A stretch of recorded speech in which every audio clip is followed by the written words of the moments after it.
Hello, guys. Welcome back to Affirmations. As you can see, I'm in a different environment today, taking a much needed vacation. Okay. And so I've been procrastinating the whole trip. I had planned to do some recordings, but decided to go with the flow. In a world of constant work and schedules, I'm glad that I allowed myself to just kind of relax. But I said, let me see if I can attempt to put something on camera. We'll see if this even makes it, or even if I release this, okay? But, just wanting us to take a few seconds just to kind of acknowledge the magnificence of the Most High. When you look at the ocean, there was a saying, it's saying that when you stand before an ocean, it makes you realize how small you are. And it sounds real deep and kind of corny in some ways, but when you are exposed to certain the magnificence of the Most High, a lot of times through travel and just being able to sit with it, that becomes very evident. Okay, so for those of you that are new, please like, share, and subscribe. On this channel, we do tackle the topic of healing slave trauma and looking at how we're still being affected today. Okay, so do check out my other videos. But just kind of reflecting on, the trip so far. It's winding down, and for those of you that are kind of new, may not be aware, I've kind of have participated or decided to kind of live what you call more off grid. So this coming February will be about 6 years. And so it's been a long journey of really kind of isolation, kind of digging into that type of lifestyle, solar and kitchen rainwater, and just kind of being what you call more of a minimalist. Okay, look that up. And again, that's kind of deciding not to buy into kind of what we call Babylon, or kind of capitalism, where it's kind of this over material lies way of living, to where we put our worth and all our energy into trying to accumulate things. Okay, and the consequences of that when we do that. Okay, so we're all here for different reasons. So people that choose to participate in that, not here to judge that. We're all here for different reasons. But what I do promote and what I do hope that we get to the point is that we can respect each person's spiritual journey and not try to force our own way onto others. Okay, so everyone has a right to a thing, and it is something to be said for opulence. Okay, but also too, one of the things that's interesting in me kind of not indulging in kind of being more of a minimalist coming on the cruise, just kind of being aware that it's certain things that I have kind of trained myself to get used to being without. And it's interesting how on cruises they really do kind of encourage like group activities. And I used to be a person that definitely would like everything scheduled. I'm going to this at 9 and this at 2 and this at 3. And it was amazing to see how I had no desire for that, for the group, right? And so definitely, and I love the option of being able to kind of relax in the rooms. The beds were very opulent. Enjoying just looking at movies and dozing off, and being able to kind of go to the eating experiences where they serve you versus the buffet. I mean, we would do the buffet, but just kind of more quiet time. But also too, sometimes that's needed. We're taught to, even on vacations, to be in the rat race. And so I was glad that I was able to pull away from that. And just kind of recuperate, and you don't even realize how much rest you need when you allow yourself that silence. Okay, so let's see, what else do I want to say?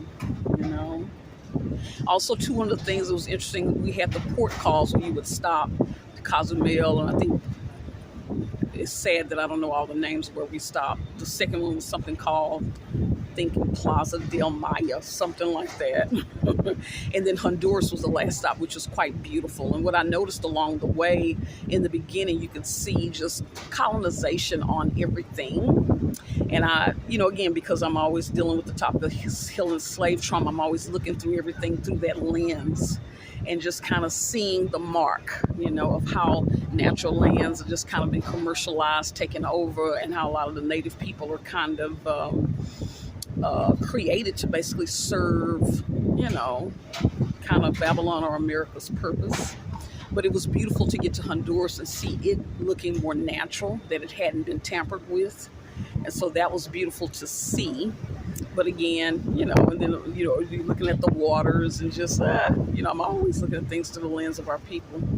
So just all of the beauty that our people around the world and all of these, even these countries that we visited, a lot of the slaves going to those areas, creating the culture, creating the food.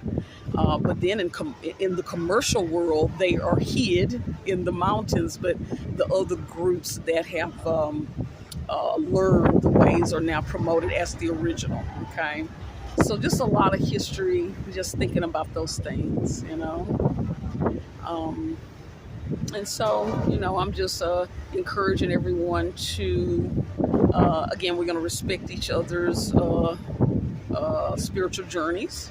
And again, not knocking those that participate in, fully in the kind of colonization, Babylon kind of world we live in.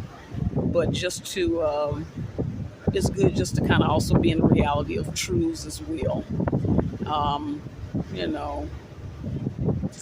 So just also to the importance of, I'm learning this as well.